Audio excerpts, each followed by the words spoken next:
Roma, año 64 después de Cristo. El emperador Nerón ejecuta al líder de una pequeña secta judía.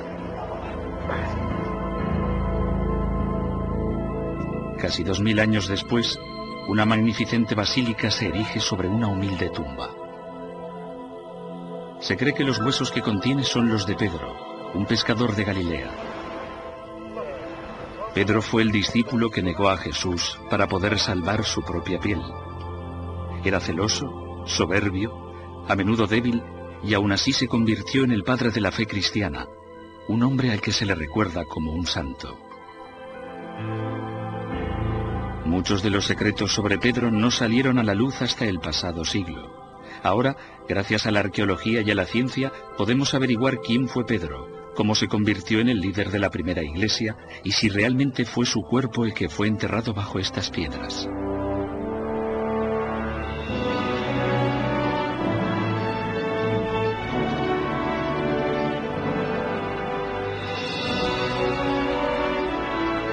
Misterios de la Biblia. Pedro, la primera piedra de la iglesia.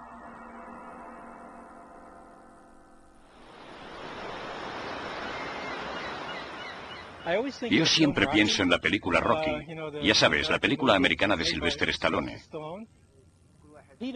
Pedro es, en la historia de Jesús, lo que Rocky es para la gente de Filadelfia. De algún modo es un perdedor, la última persona que podría ser considerada un héroe, aunque a pesar de todo, alguien que resurge al final de la historia y que representa todo lo que es el cristianismo.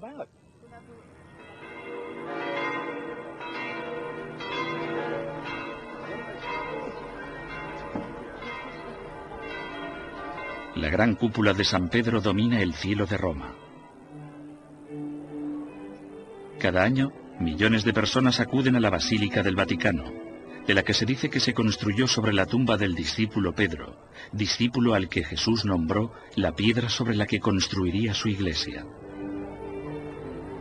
Algunos acuden al lugar desde donde se expandió el cristianismo por todo el mundo para compartir su devoción y otros por curiosidad.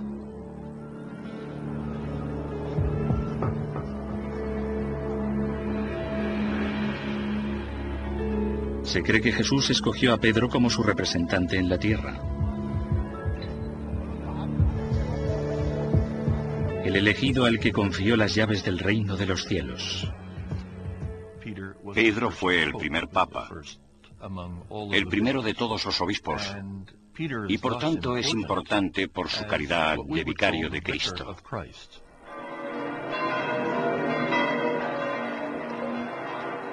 Según la tradición, Pedro abandonó Jerusalén para unirse al apóstol Pablo en el centro del Estado imperial romano.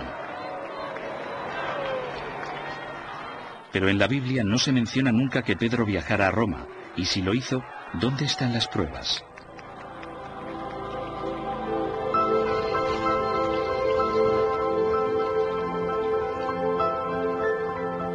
La búsqueda empieza en el año 312 después de Cristo, cuando dos generales de provincias, Constantino y Maxentio, luchan para convertirse en emperador.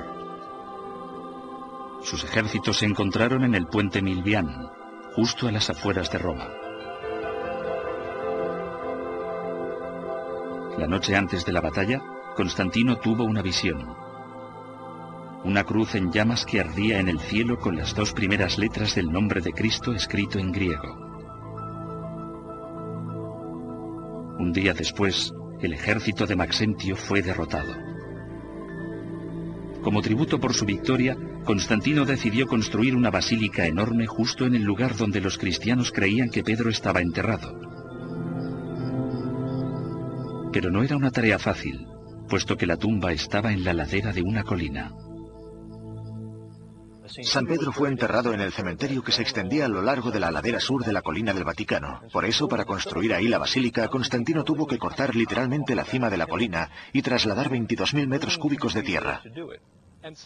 Gastó enormes cantidades de dinero y realizó un esfuerzo tremendo que se habría ahorrado de no estar absolutamente seguro que alguien del calibre de Pedro estaba enterrado ahí.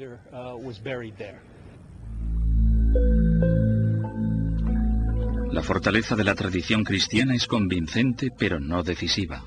Existen, sin embargo, pruebas físicas que nos hacen ir bajo tierra. Toda la ciudad de Roma está construida sobre una base de roca volcánica blanda, fácil de excavar. Bajo las calles de la ciudad se excavaron miles y miles de catacumbas para construir cementerios subterráneos.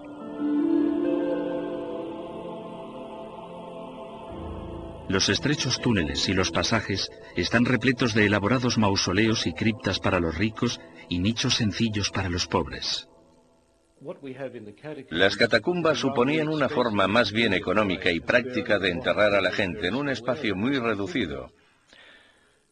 Porque si lo pensamos, los cementerios ocupan espacio y se necesita mucho dinero para comprar ese espacio.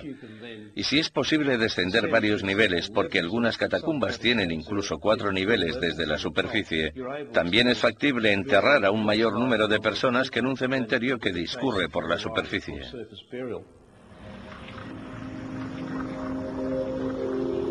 Bajo el suelo de la iglesia de Santa Domitila, los arqueólogos hicieron un descubrimiento inquietante.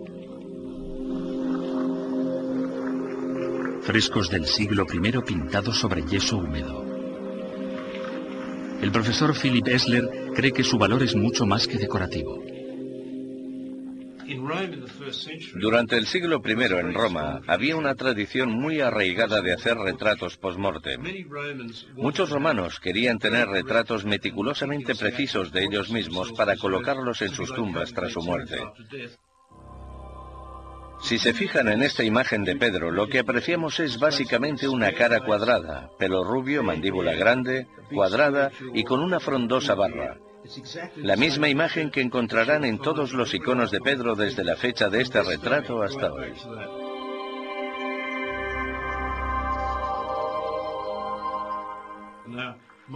En mi opinión, esta es la representación real del aspecto de Pedro.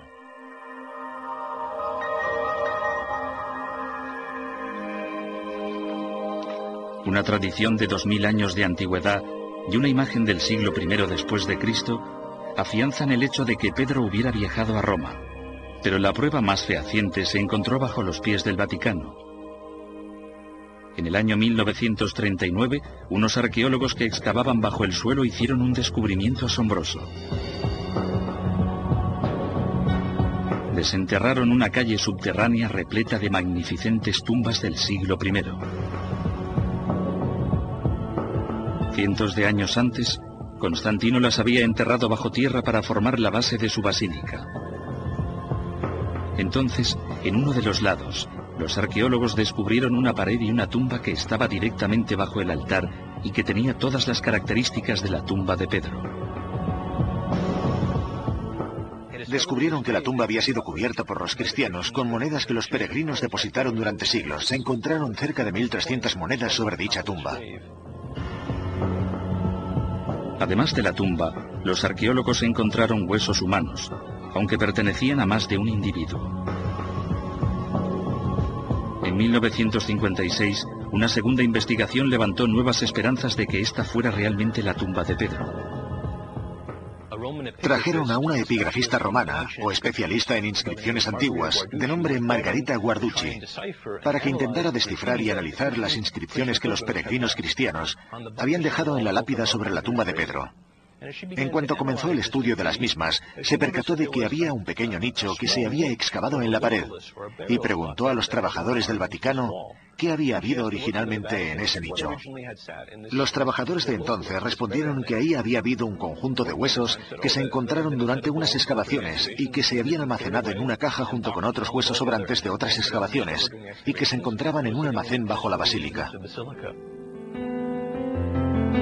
Un estudio antropológico reveló que esos huesos databan del siglo I después de Cristo y que pertenecían a un solo individuo. Restos de tierra indicaban que habían sido enterrados en el suelo y no en una tumba. Se trataba de los restos de un hombre de unos 60 o 70 años, edad que encaja perfectamente con la de Pedro. Hubo otro descubrimiento que no dejó lugar a dudas sobre a quién pertenecían esos huesos. Esos huesos estaban envueltos con una tela de color púrpura y dorada y se habían colocado en este pequeño nicho repleto de mármol, lo que sin duda es un símbolo de gran respeto. Y en el interior del nicho, sobre los huesos, había otra inscripción que contenía dos palabras en griego, Petrus Ani, que significa Pedro está dentro.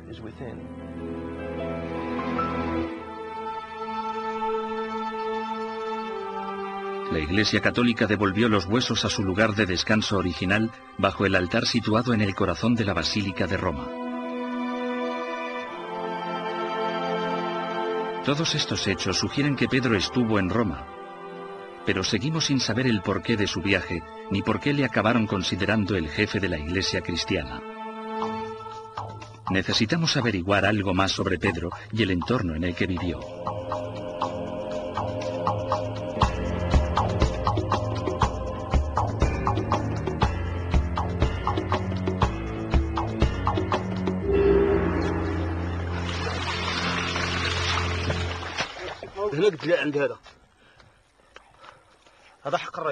Pedro fue el pescador que Jesús encontró en una comunidad pobre de Galilea.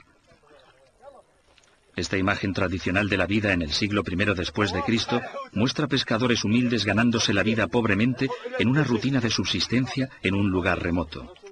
Sin embargo, cuando los arqueólogos empezaron a excavar en Galilea, descubrieron una imagen muy distinta de Pedro y de su comunidad.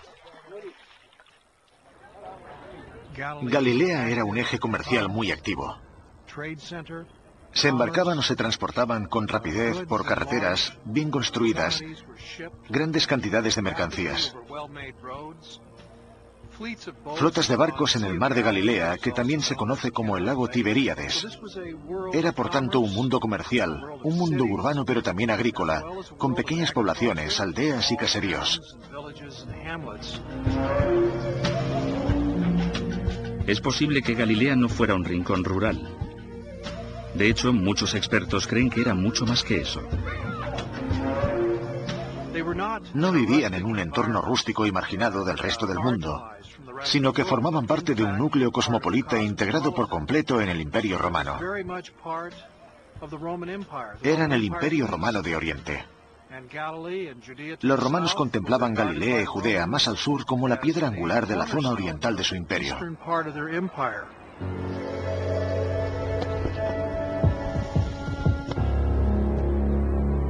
Galilea ofrece más pistas sobre la vida de Pedro.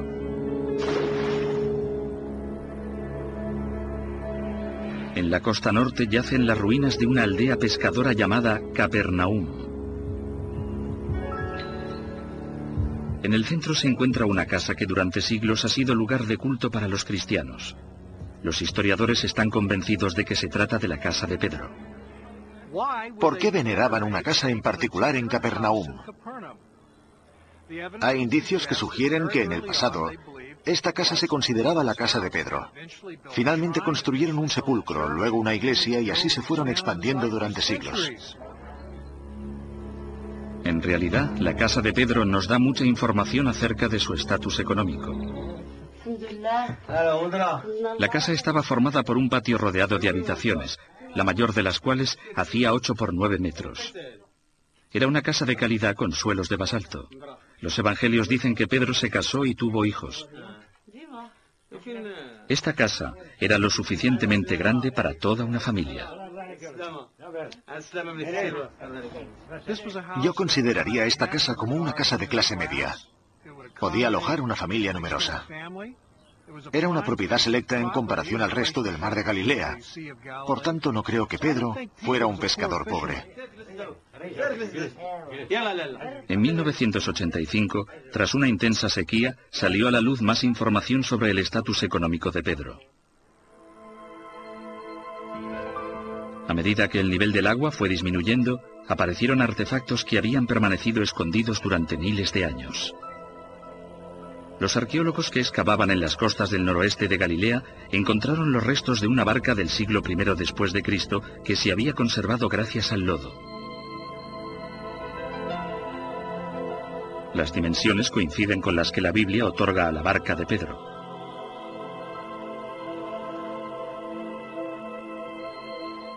Esta barca necesitaba de al menos 12 personas para moverla. Por tanto, no podía ser un pescador pobre de una familia sencilla y utilizar un barco de pesca como este. Esto sugiere con bastante claridad que Pedro formaba parte de la industria pesquera.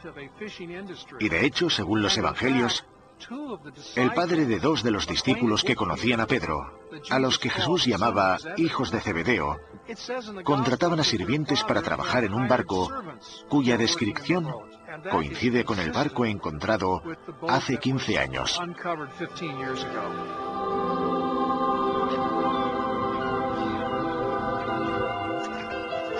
¿Por qué Pedro, un hombre de éxito y con familia, abandonaría su estilo de vida para seguir a un joven predicador llamado Jesús?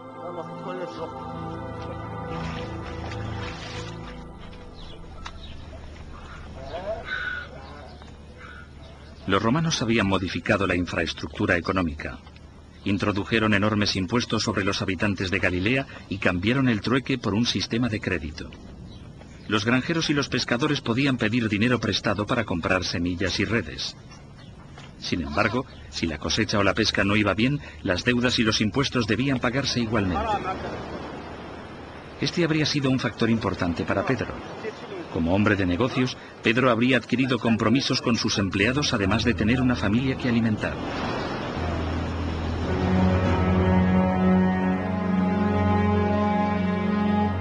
Por tanto, es posible que cuando Jesús lanzó su mensaje revolucionario, «Seguidme», Pedro viera en él un nuevo estilo de vida. Al principio no era un movimiento grande. Empezó como algo muy pequeño. Jesús se hizo rápidamente con un círculo de seguidores, exactamente 12 discípulos.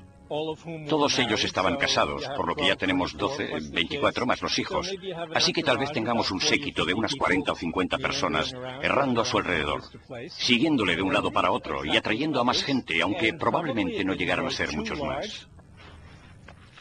Galilea también había sido tradicionalmente la cuna de los disturbios políticos. En el pasado se llevaron a cabo levantamientos contra la ocupación romana, hecho que convirtió la llegada de Jesús en oportuna.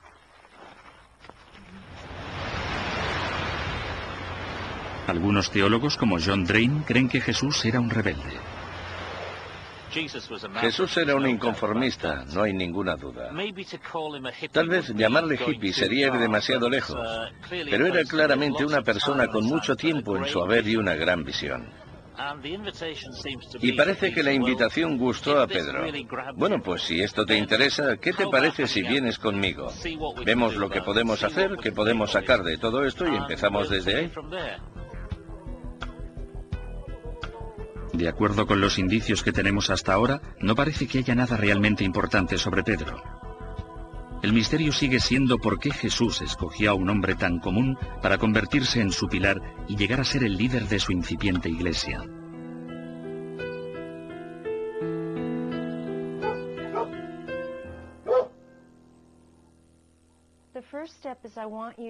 Los psicólogos pueden ayudar a las personas a identificar sus puntos fuertes y sus debilidades. Candice Young ha ejercido durante los últimos 15 años. Una de sus especialidades es evaluar la capacidad de liderazgo. En mi opinión, Jesús, siendo quien era, no solo se fijó en el ego de Pedro, en su precipitación, sus emociones. Todo eso son cosas del ego. Jesús era capaz de ver el alma, o lo que en psicología llamamos el ser, la verdadera personalidad, el carácter. Puede que Jesús tuviera el don de ver el verdadero yo de Pedro, pero aún así, las cualidades de liderazgo tenían que ser evidentes para los demás, y sobre todo para los discípulos.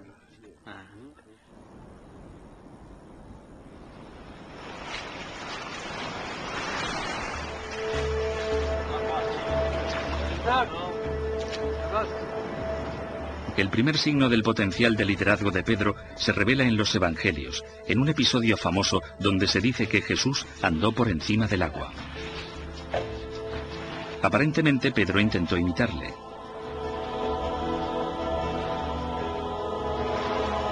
A pesar de que los autores del Evangelio probablemente escribieron esta historia para demostrar que Jesús tenía poderes divinos, el relato también nos da una imagen del personaje de Pedro. Creo que el episodio de andar sobre el agua define realmente la personalidad de Pedro. Es una persona que se atreve absolutamente con todo. Probablemente por eso dijo que sí a Jesús sin pensárselo, a pesar de que seguramente no era lo más apropiado.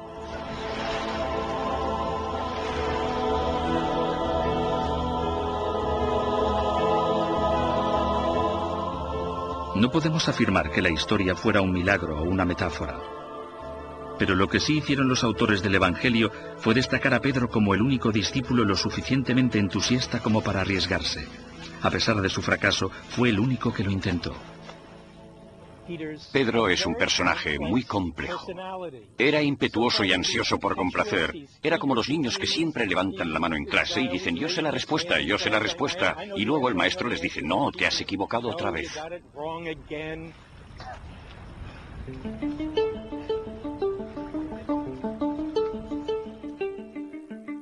El entusiasmo de Pedro parece ser su única virtud, lo que resulta poco para el líder de una fe nueva a estrenar.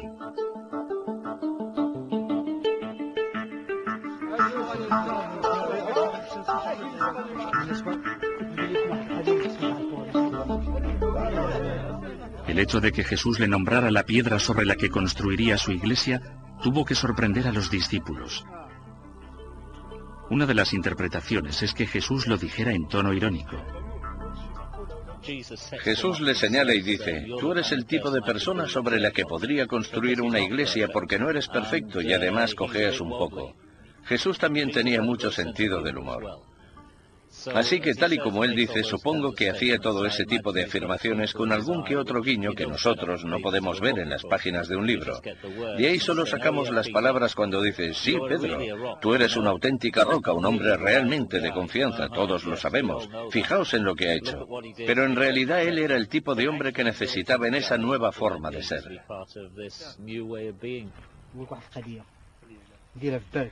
Si Jesús estaba siendo irónico, tal vez viera en Pedro a un hombre común, franco, pero apasionado. Quizás de poca confianza, pero merecedor de respeto, un hombre al que admirar. A pesar de todo esto, deberíamos encontrar algún indicio en los evangelios que demostrara que Pedro era fiable y que había entendido mínimamente el mensaje de Jesús.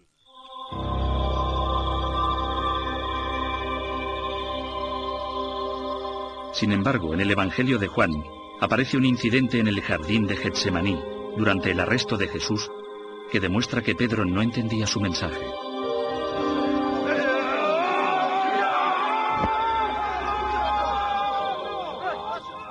Jesús dijo, benditos sean los pacificadores. Y ahí está Pedro con una espada cortando la oreja del sirviente del sumo sacerdote. Lo lógico a estas alturas sería que Pedro hubiera comprendido que el seguidor de Jesús debe ser un hombre de paz. Y sin embargo, ahí está Pedro con una espada romana, no una espada o una lanza cualquiera, sino con una espada romana, y en el jardín donde detienen a Jesús. Por tanto, Pedro se equivocó de nuevo. Pero no solo malinterpretó el mensaje de Jesús. Hay otra cualidad esencial que parece que no tenía: lealtad. Antes de ser arrestado, Jesús predijo que Pedro le negaría 3 veces antes de que el gallo cantara. Después de que arrestaran a Jesús para ser juzgado, Pedro le siguió hasta la casa del sumo sacerdote Caifás. Los sirvientes le preguntaron 3 veces si conocía a Jesús.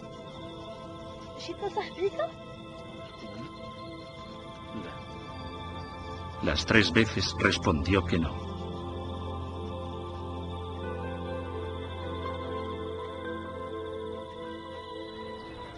Pedro vio a Jesús obrar milagros que solo confirmaban su fe. Sin embargo, al final tuvo miedo, como la gran mayoría. Era conservador y tenía miedo de perder todo cuanto poseía. Tenía miedo de perder su vida. Por eso, cuando las cosas empezaron a ir mal, cuando arrestaron a Jesús, Pedro creyó que todo había terminado. Tal vez hubiera cometido un error creyendo en Jesús. Tal vez depositar su fe en la persona equivocada.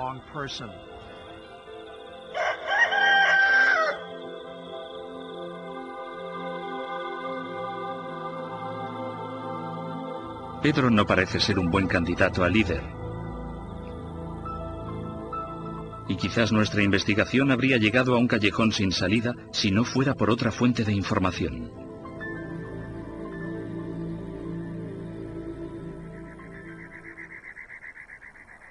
El Nuevo Testamento representa una pequeña muestra de todos los escritos sobre Jesús.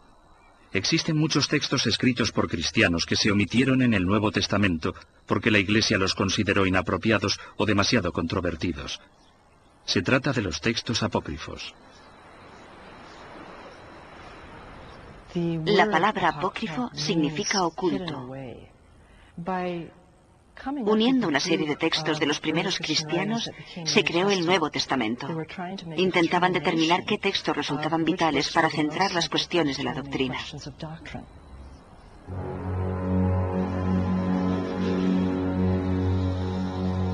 Docenas de estos textos de valor incalculable se descubrieron en Egipto en el año 1945, en el desierto de Nag Hammadi.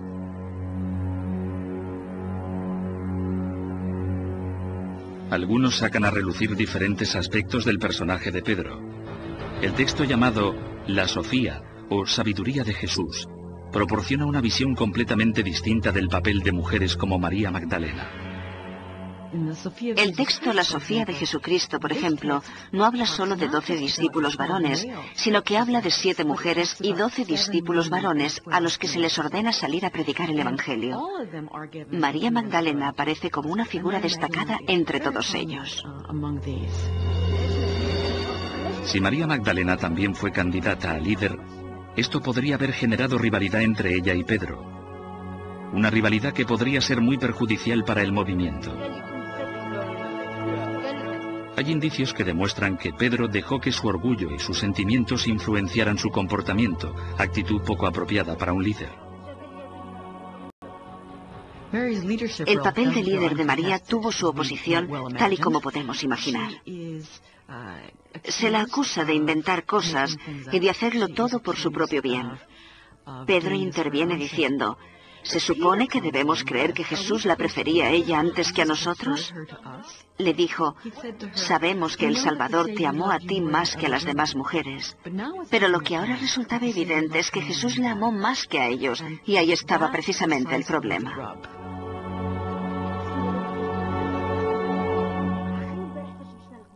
Los acontecimientos de los evangelios apócrifos describen a Pedro como una fuente de discordia más que como un gran líder.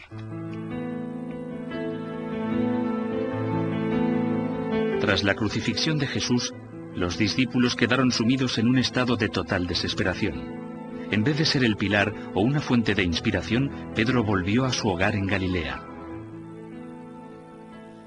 Desde el punto de vista emocional, Pedro estaba absolutamente destrozado. Por eso regresa a su antiguo oficio de pescador. Quiero decir que Jesús estaba muerto, todo se había acabado, no había esperanzas. Sin líder alguno, el movimiento de Jesús empezó a desintegrarse. Pero entonces, en las costas de Galilea, algo ocurrió.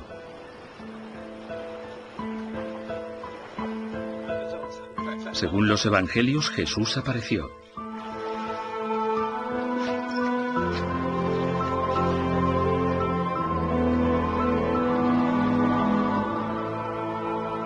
Fuera o no una visión, esto empujó a Pedro a retomar su papel de nuevo. En mi opinión, psicológicamente hablando, podemos decir que la vergüenza también impulsó su transformación tras la resurrección, porque cuando sentimos vergüenza, sentimos la necesidad de arreglar lo hecho. Por tanto, eso podría haber impulsado la voluntad de querer ser realmente un buen líder de la Iglesia y de compensar así el haberle traicionado.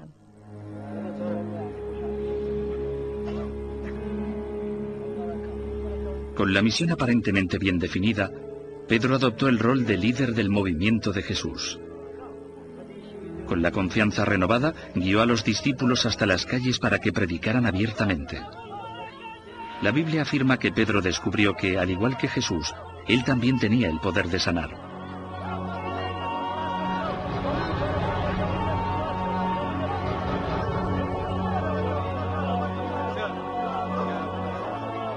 A medida que se extendió el rumor, la gente fue llevando a los enfermos y a los heridos para que se tumbaran en su sombra.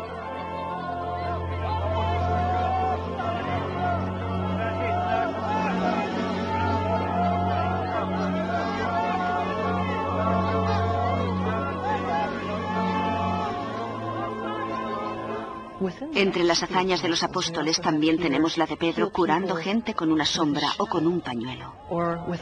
Tradicionalmente siempre se aceptó la veracidad de este milagro, especialmente entre la generación de los apóstoles, como demuestran a lo largo de toda la literatura cristiana. Este fue uno de los métodos con el que transmitieron el mensaje. Pedro era un hombre nuevo. Sin embargo, todavía le quedaba mucho camino antes de demostrar que era capaz de cumplir con la misión que Jesús le había asignado. Además, su autoridad no estaba garantizada. Había otras figuras que luchaban por el liderazgo. El camino que tenía por delante estaba repleto de dificultades.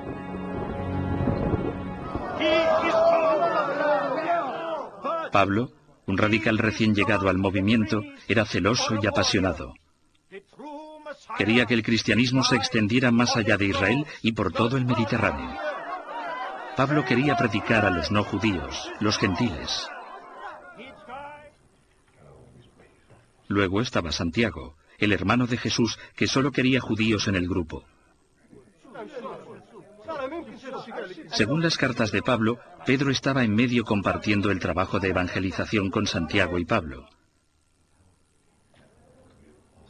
Pero el mensaje clave de las cartas está muy claro. El líder real en los comienzos de la Iglesia no fue Pedro, como supone la tradición, sino Santiago.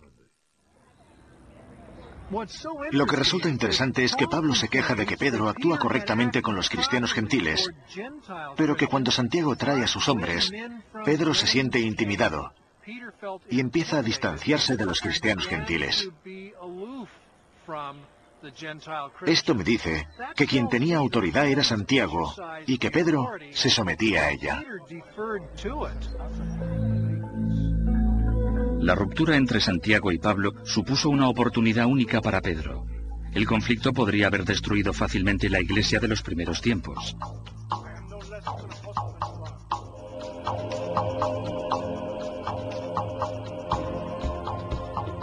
En vez de tomar partido, Pedro viajó por todo el Mediterráneo predicando a gentiles y a judíos.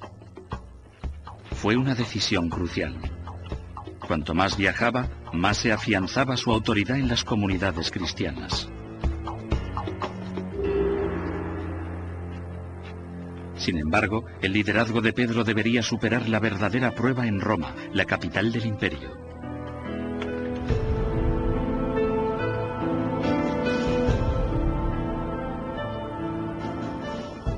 Como dice el viejo proverbio, todos los caminos van a Roma. Es cierto. Otra forma de decirlo, sin embargo, es que todos los caminos salen de Roma. Y eso era así deliberadamente. Las legiones romanas podían marchar por esos caminos y llegar a cualquier parte del imperio rápidamente. Si el evangelio cristiano arraigó en Roma y cobró fuerza, en una ciudad donde había muchos judíos y muchas sinagogas, esta ciudad podía convertirse en un cuartel general, una plataforma para la incipiente iglesia desde donde poderse lanzar y expandir por todo el imperio romano. Tiene sentido, por lo tanto, que Pedro, Pablo y los demás desearan ir a Roma para establecer ahí la iglesia.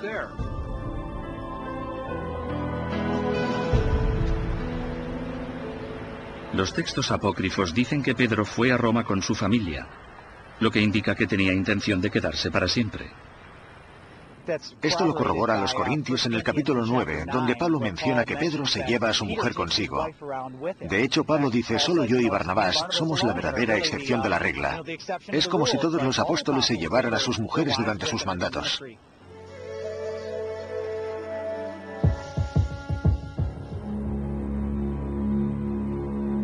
Incluso en las catacumbas de Pedro hay indicios de que su familia estuvo con él en Roma. Uno de los frescos de Santa Domitila muestra la figura de una mártir, Petronela, a la que algunos consideran la hija de Pedro. Aquí tenemos un cuadro de los difuntos, una mujer llamada Veneranda, y a su lado vemos a Santa Petronela, a menudo asociada en las leyendas con la hija de Pedro, y de la que tenemos algunos informes del siglo II después de Cristo. Lo que vemos en el fresco es a Petronela guiando a Veneranda hasta el paraíso. Lo interesante de este fresco es la representación de una cartera con los pergaminos de la ley. Esto podría dejar entrever la tradicional unión entre Petronella y San Pedro, porque la mayoría de los frescos de Pedro y Pablo muestran la misma imagen de los pergaminos de la ley.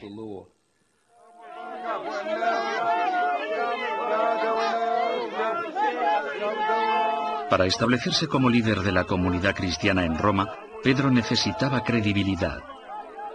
Si la gente creyera que podía curar a los enfermos, eso facilitaría mucho las cosas. Debía demostrar las afirmaciones de una conexión con la divinidad porque eran demasiadas. Pedro tenía que proporcionar alimentos, obrar hazañas y predicar el mensaje. Sin embargo, el intento de Pedro de establecer una iglesia cristiana en Roma se vio amenazado por un mago que con la hipnosis de masas o con algún otro truco persuadió a la multitud de que él también tenía poderes sobrenaturales. Hay otra figura conocida por otras fuentes, de nombre Simón Magnus, que llega a Roma. Este hace ciertas afirmaciones sorprendentes, aunque con mucha convicción. Afirma ser una divinidad. Y lo demuestra volando a media altura sin ayuda alguna. Esto hace que muchos de los nuevos cristianos se aparten de la fe y empiecen a seguir a Simón, puesto que su demostración de poder divino les ha dejado completamente convencidos. Es ante esta situación que Pedro debe reaccionar. Simón Magnus es el principal antagonista de Pedro. Es como el enemigo de Batman. Simón Magnus salta al vacío y se convierte en un nuevo líder, no solo de un pequeño grupo de fieles cristianos, sino de toda la iglesia, que acaba volcándose en él. El texto apócrifo Hechos de Pedro dice que tras una serie de enfrentamientos, Simón Magnus y Pedro acaban batiéndose en un duelo. Los hechos cuentan la escena final, cuando Simón hace creer a la multitud que está levitando por el cielo de Roma.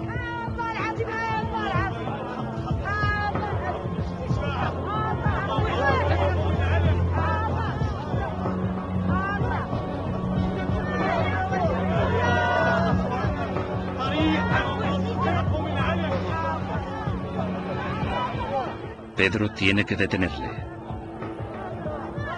Pedro se percata de que Simón se mantiene en el aire gracias a unos demonios a los que Pedro responde haciendo una plegaria en contra de esos demonios en nombre de Jesucristo.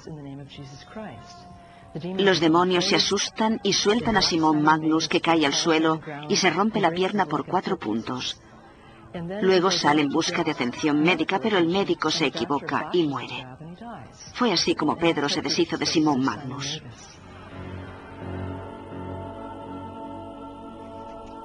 Es imposible determinar 2000 años más tarde cómo fue exactamente ese duelo. Sin embargo, sí sabemos, gracias a otras fuentes del siglo I después de Cristo, como los textos de Eusebius e Iranius, que Simón Magnus existió de verdad. En cuanto a la magia, durante el siglo I después de Cristo era muy común creer en ella y practicarla. A Jesús también se le representa haciendo cosas similares. Que Jesús andara sobre el agua es una clase de levitación. Jesús exorcizaba espíritus, hacía resucitar a la gente, curaba a los lisiados y a los paralíticos, etc. Todo eso formaba parte de la magia en aquellos tiempos. Me refiero a que yo no creo que Jesús hiciera esas cosas, y por eso le llamaban el mago. No existe ninguna otra confirmación de la victoria de Pedro sobre Simón Magnus, pero sí hay indicios de que Pedro saliera airoso. Gracias a otro historiador del siglo II después de Cristo, Tertullian, sabemos que Pedro empezó a bautizar a los que se convertían al cristianismo en el río Tíber, en el corazón de Roma. Cuando Tertullian describe la práctica del bautismo, dice que normalmente se lleva a cabo en agua corriente, es decir, en agua que fluye. Afirma que Juan bautizaba en el río Jordano y Pedro lo hacía en el Tíber. Por tanto, según Tertullian y también en mi opinión, es históricamente cierto que Pedro es recordado por bautizar en el río Tíber. Pero el éxito tenía su precio. Las enseñanzas de Pedro cuestionaban la moralidad de Roma.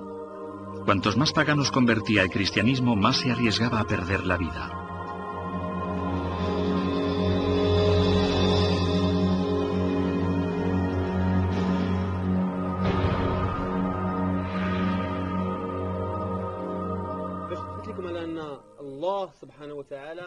La doctrina de Pedro sobre las estrictas prácticas judías dictaminaba que el sexo por placer era pecado. Se desaprobaba incluso en el matrimonio y por tanto era solo permisible con fines procreativos. Los hechos de Pedro tienen esta postura acerca del matrimonio y de las relaciones sexuales, las cuales simplemente no debían ocurrir. Y fue precisamente esto lo que le trajo problemas, predicar a las mujeres de los hombres poderosos para que cesaran de mantener relaciones con sus maridos. Evidentemente se suponía que debían seguir casadas, pero no debían involucrarse en relaciones conyugales.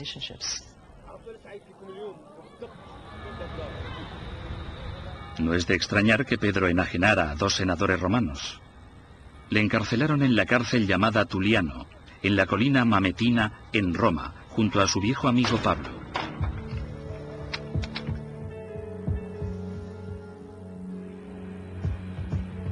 Pero de acuerdo con la tradición, la fe ayudó en su liberación.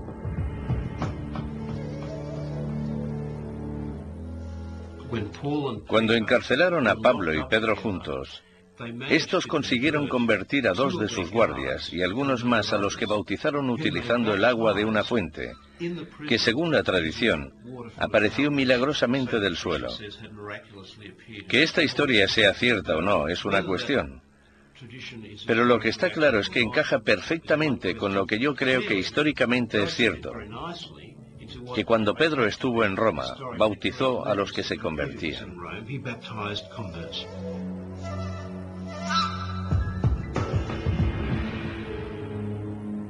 Pedro pudo ser liberado por los guardias a los que convirtió. Sin embargo, aunque él volvía a ser libre, sus problemas estaban muy lejos de terminarse. Pedro y Pablo escogieron una mala época para estar en Roma, alrededor de los años 60. Fueron los años en los que Nerón, el último de los Césares, se encontraba en lo peor de su demencia y tenía todo tipo de conspiraciones contra su vida. Estaba completamente loco. Utilizaba a los cristianos como chivos expiatorios. Cuando surgieron rumores de que él había sido la causa del incendio que arrasó media ciudad de Roma, este culpó a los cristianos.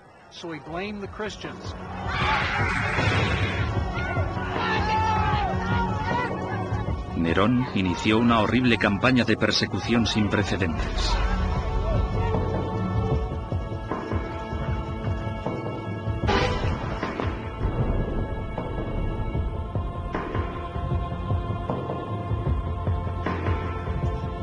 Los hechos de Pedro dejan constancia de un dilema terrible. Podía quedarse en la ciudad con sus hermanos cristianos y morir, o huir para poder luchar más adelante. Una situación muy parecida a la que vivió la noche que arrestaron a Jesús en el patio del sumo sacerdote. Con el instinto de supervivencia a flor de piel, Pedro tomó la decisión táctica de salir de la ciudad. Quizás creyera que sería de más utilidad a la iglesia vivo que muerto.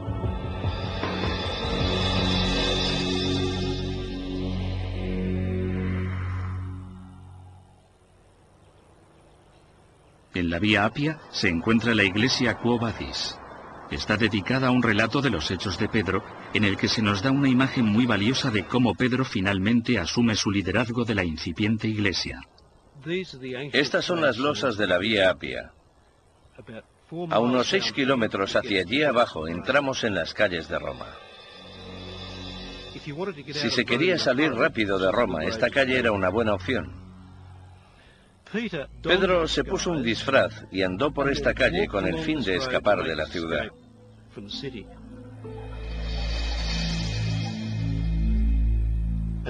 Y mientras andaba, en algún lugar cerca de aquí, la tradición dice que vio al Señor venir en dirección contraria hacia la ciudad. Cuando llegó a su altura dijo: Quo vadis Domina? ¿A dónde vais, Señor? Y Jesús le respondió: voy a Roma a ser crucificado de nuevo. Entonces Pedro dio media vuelta y regresó a la ciudad para enfrentarse a su terrible muerte. No podemos asegurar que fuera la visión de Jesús o su sentido de culpabilidad lo que hizo que Pedro cambiara de idea, pero todas las fuentes apócrifas concuerdan en que Pedro regresó a Roma. Esta decisión de volver a Roma es tal vez una de las señales más evidentes de que Pedro realmente se convirtió en un líder que podía inspirar a los demás con sus acciones. Pero su propia ejecución no sería la única muerte por la que tenía que luchar. Desde que decidió seguir a Jesús en Galilea, la esposa de Pedro le había seguido a todas partes. Con su regreso a Roma, Pedro tuvo que ver cómo su mujer y más amigos caminaban hacia su muerte.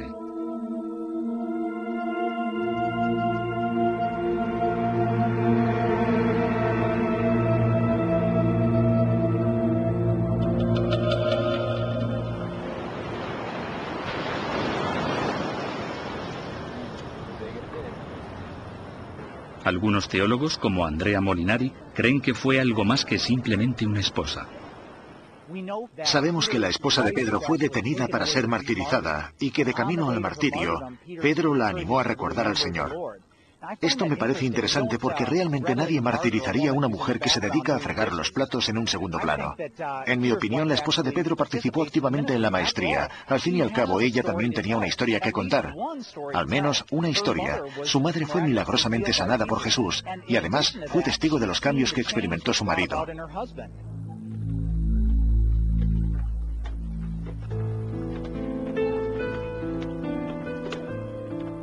El último capítulo de los Hechos de Pedro narra su arresto y la última prueba a la que tuvo que someterse como líder.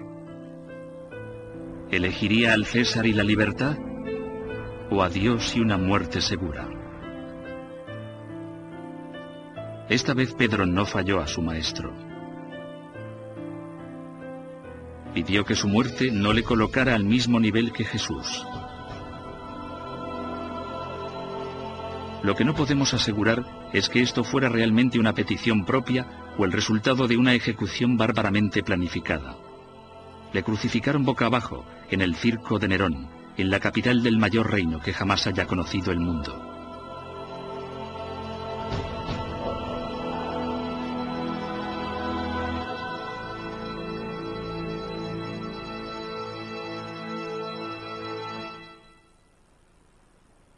No existen pruebas históricas de que Pedro fuera crucificado boca abajo, pero las excavaciones realizadas en el Vaticano revelaron indicios coherentes con la afirmación apócrifa.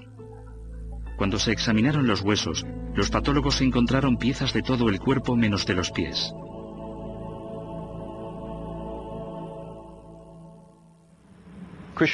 La tradición cristiana evidentemente cuenta que Pedro fue crucificado boca abajo porque no se consideraba digno de ser crucificado como Cristo. Algunos académicos lanzaron la hipótesis de que si Pedro fue crucificado boca abajo podrían haberle cortado los pies.